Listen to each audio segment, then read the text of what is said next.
even that much sadder. Investigation, and they will not. Well, since May, 2 juveniles have been shot and killed in accidental shootings in Arkansas. And while the debate about guns can get heated, the back and forths of open carry, concealed carry, stronger gun control, no gun control, efforts across the country are going on to reduce gun injuries and deaths among kids. Fox 16's Marcy Manley has more on 2 different tactics and ideas of tackling an issue that claims children's lives every year.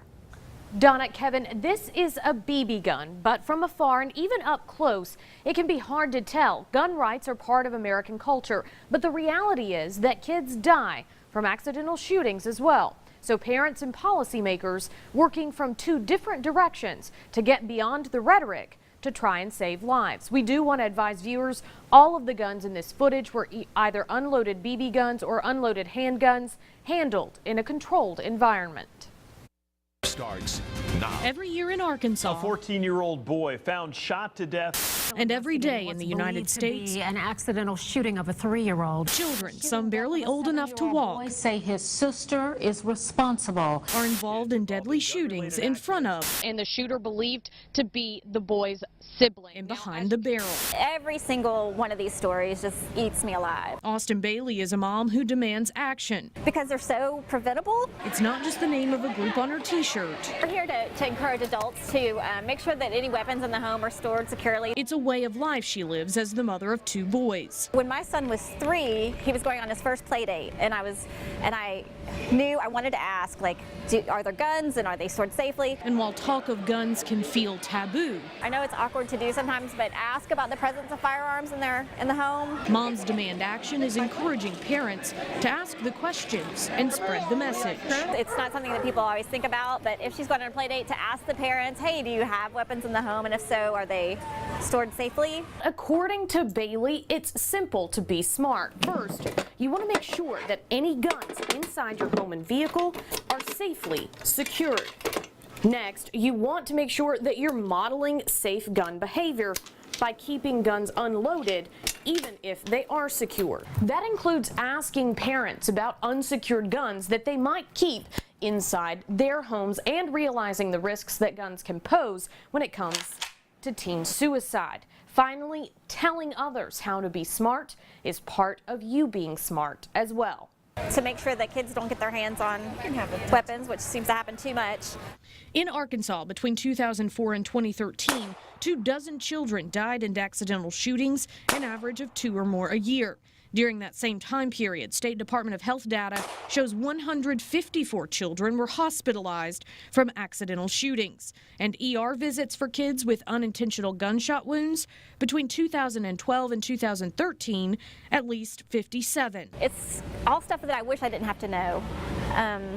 But like I said, keeping up with the injuries and deaths, it just every day, and it's just tragic. So imagine you're a 12-year-old kid. You got this little gun here, and you having a good time playing with it. And you walking down the street. Well, old Nosy Rosie sees, she's looking out the window. Oh my gosh, calls 911. While Bailey reaches out to parents on the taboo topic, Kid, we got it. She doesn't know this is a play gun. former Pulaski County Coroner Steve Novoyachek tackles reality with teens and kids. Drop the leg gun, drop the leg gun! I like to talk about the reality to young people about guns and the reality of them, because many kids don't get that. Tired of seeing young dead people. He's seen plenty of kids come across the coroner's slab dead from gunshot wounds and accidental shootings and unfortunate encounters with police. But damn it, this looks like a real gun. And that's why we've got to teach gun safety. That's why we should have my old ass in the school doing what I just did here. Steve wants to reach kids sooner in the classroom, as early as 2nd grade, to teach them that mistaking guns for a toy can trigger tragedy. Guns here, they're going to be here forever. We just need to have kids understand and know that the reality is that that guns can be used for poor purposes and bad purposes. And that's the message that I think kids can change their parents. Bailey and Steve take 2 different approaches to addressing the same problem. New information tonight in the case of one death that could have been prevented and killed being one too many. Today. Good evening, everyone. Now, those who have dug into the CDC data, which are based on medical examiner determinations, say the number of accidental shootings recorded are likely an underestimate. And while we do have some idea of how many children are killed or injured by guns on that level, no single entity in any state or nationally tracks how many times a child is the shooter in an incident, except for Everytown, who is now trying to track every incident where kids are involved, whether they're in front of or behind the gun.